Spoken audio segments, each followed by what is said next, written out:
মুখ্যমন্ত্ৰীয়ে যিটো কৰি আছে সেইটো অসাংবিধানিক।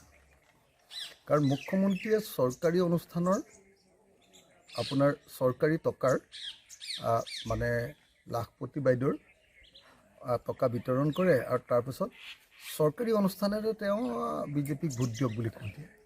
এইটোতো কেতিয়াও সম্ভৱ নহয়, এইটো কৰিব নোৱাৰে। কিন্তু তথাপি কৰিছে, এইটো অন্যায়। কাইলৈ মই নিজেও থাকিম তাতে, গতিকে মই আশা কৰিম যে নিশ্চয় মোৰ সন্মুখত তেখেতে এনেকুৱা অসাংবিধানিক মানে নীতি বহিৰ্ভূত কাম নিশ্চয় নকৰিব, আশা কৰিম। বাহিৰলৈ আহি তেওঁ যি কথা কয় সেইটোত আমাৰ আপত্তি কৰিবলগীয়া নাথাকে। কিন্তু এই মঞ্চ, চৰকাৰী মঞ্চৰ পৰা যে নিৰ্বাচনী প্ৰচাৰৰ যিটো কাৰ্য, এই কাৰ্যটো ভাল কথা নহয়।